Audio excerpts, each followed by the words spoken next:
the first edition of this year's Grayson's Grades regular season edition. He was in Landover, Maryland yesterday in one of the worst press boxes in the entire league. I'm sure he can vouch for that. But Scott Grayson's back for another season of Grayson's Grades here on the Sports Bash 97.3 ESPN. Scotty, what's up, bud? Yeah, amen, brother. That place stinks. I mean, I do hate going there. It's good to have it out of the way in week one. Yes, I hear from a lot of people that is not their favorite place to go. Let's get right into the grades in F. We want to start from the bottom because we just got a text message about the offensive line. So many people this offseason said offensive line is going to be a strength, top 5 in the league. Not yesterday. No, it was not. And, I mean, it was – look, you got to credit the Redskins. They definitely went into the game plan of definitely trying to mix up where the pressure was going to be coming from. And, you know, the offensive line just did not look good in trying to avoid it. I mean, Wentz made the offensive line look good in the sense that he made plays, but he had to get out of there. And like many people have called him, including some of his own teammates, a magician, he had to make things happen, and that's because of the offensive line. And aside from pass protection, the thing that really frustrated me is there just wasn't anywhere to run, and that seems like a broken record from years past. I mean, the longest rush of the day was 7 yards. You're not going to win many games doing that, and that's going to have to be corrected this week. Scott, what about I mean, you gave a D to Smallwood, a C to Blunt, and I did not see where Sproles ended up. I don't think you gave him a grade yesterday. But in general, the three-headed monster, if you will, it was apparent that Blunt was the main ball carrier yesterday. But Smallwood, his problem is he cannot block. Pass protect is a big issue for him, and he fell in the D category because, quite frankly, it doesn't seem like he's got a role on the team. No, and that's the biggest thing. If he can't pass protect, he can't be out there because it telegraphs to the team exactly what's going to happen when he's out there. He's going to get the ball, and that makes it even easier to stop him. So, you know, it was crazy because the first play that he was in there for, he did pass protect very well.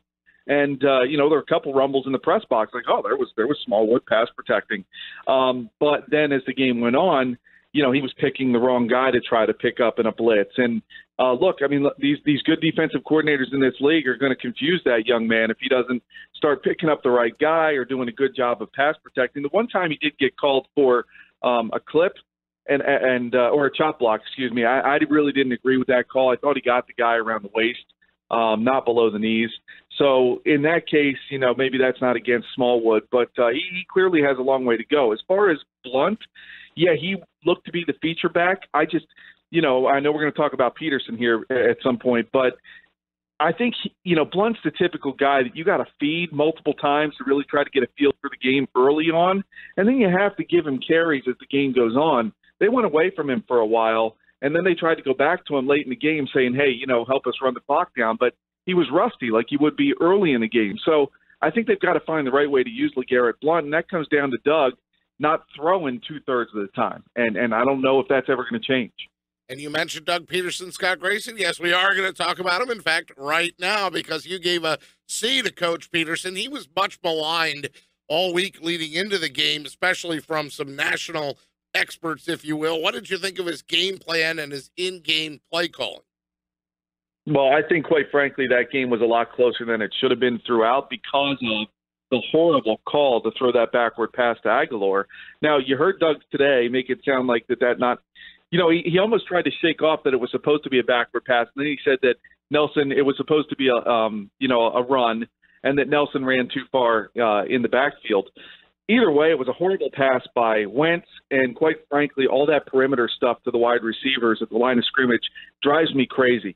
You had the game. You were up 7-0. You were driving once again. That's not the time to try to play like that. That's what you do when you can't get anything going. You think, well, let's try to surprise them with something different. And you think maybe that'll work. And, you know, quite frankly, it was a horrible time to do it. If the Eagles would have continued going, even get a field goal there and go up 10-0, it just continues to keep the game in your favor. That allowed the Redskins to get a huge spark when nothing was going their way, and it was just a horrible time for that play call. I mentioned the run versus pass plays. He's asking Wentz to do way too much without giving the running game even a chance to perform. And like I said, you got to get LeGarrette Blunt going. At times I started wondering, where is Darren Sproles? And then they went to a lot of Darren Sproles and trying to get him going. Not the way I think it should be run, and hopefully, you know, Peterson, as he self-scouts himself after week one, comes up with some of that and realizes it, because the guy he's going up against this week, Andy Reid, is not going to make the kind of mistakes that took place this week on the other side of the field. So Peterson has to do a better job with his play calling, and he's got to use his guys better, quite frankly. Scott Grayson with us. Scott, how about the D-backs and how they held up after Darby went down? Because I thought they got beat early in the game, but, of course, Cousins also did miss some throws. What did you think of Robinson, Mills, and the rest of the corners?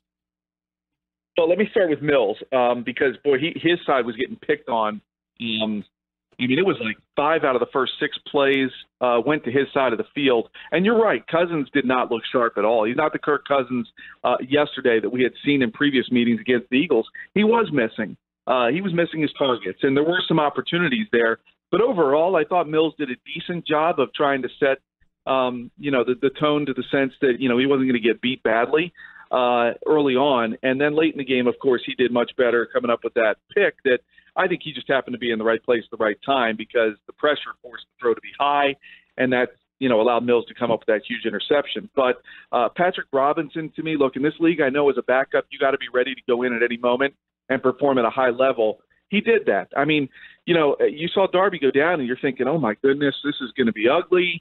Now what are they going to do? Because they had 2 DBs inactive. Not a really smart move there. They took a chance, and it almost bit them. But, I thought Patrick Robinson, who's looked decent at times this preseason, came in and did a really good job. And I was, quite frankly, shocked that the Redskins right away didn't try taking a shot deep against the guy who's coming in off the field cold. And they just didn't really try to pick on Robinson too much after that. I thought all in all, the corners did a decent job. Obviously, they did good enough to win. But I do think, like you said, Pete, Kirk Cousins was not sharp. If I were grading him today, he probably would have gotten a D or an F, just because he was misfiring left and right. Yeah, I tweeted that out right afterwards. I thought soon as Darby went out, you take a shot right at the new guy. They ran the ball twice. I mean, I was like, what are they doing? I didn't like their game plan at all. Scott Grayson has Grayson's grades at 97.3ESPN.com. Couple more. Aguilar. I mean, you guys have seen him throughout camp. There's been a lot of positive reviews on him. What you saw yesterday, was this a new and improved Aguilar? Can we expect him to be a part of the offense, a legit part of the offense? Because he was legit yesterday. Yeah, I mean, look, like you tweeted at me, Mike, one time, first-round pick numbers. And, yeah, they were. I mean, they were. Now, is this what we're going to see out of Aguilar, or was this a flash in the pan? I don't know. I mean, I'm wondering if the move to slot, your baseball coach, Mike, to me it strikes me like a guy who maybe doesn't play third base very well because he likes to play back more at shortstop and have more time to read the ball. Well, here, maybe he plays better in the slot because he doesn't have to think or wait as long for the ball to get to him. Obviously, on that long pass play, the hardest thing to do there that scored early is catch the ball. And that's been one of the big problems for him, because you've beat the defense, just pull the ball in and you got a big play. And he did. And you got to give Nelson Aguilar credit, and I will. I've ripped him a lot. I know a lot of people have. Maybe he's turned a corner here. It is one game.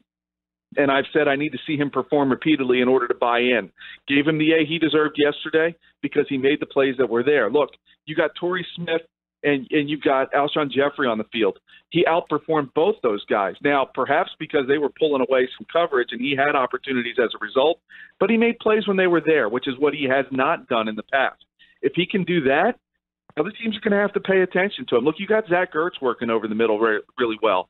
If you have Nelson Aguilar also performing, you'd like to think in the coming weeks that will create a lot more opportunities for Torrey Smith downfield, for Alshon Jeffrey to do his thing as well. And that could bode very well for this Eagles offense if the offensive line can give Carson Wentz time to throw. Pretty much a topic, Scott, that Mike and I were talking about earlier in the hour, that Ertz and the ability to be able to draw that coverage down to Ertz and Aguilar, and then that helps out Smith and Alshon Jeffrey. So what was the mood in the locker room? Any reaction from the players to, like, the Peterson rumors or the Gatorade dump or the Darby injury?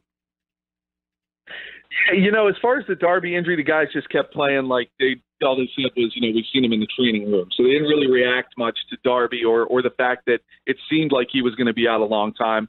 As far as the Gatorade bath, I thought that was interesting. These guys pretty much downplayed it. But, look, I get the feeling very much that, in a way, this locker room feels like it's on a bit of an island. I mean, they know and they heard the fans yesterday but they know and have heard the media's criticism over the years, including throughout the last two, that Peterson has been here. And they almost seem like they've kind of closed ranks. It almost sounds like, we've got each other's backs, but in here it's us versus the world.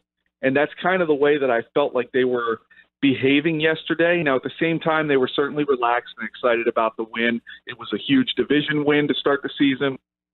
But it definitely felt like these guys were very much a tight group that had each other's backs, including Doug's, and that they really want to go out and play for him and win for this guy. And there is something to be said for that because, that wasn't the case for the guy that was there before Doug.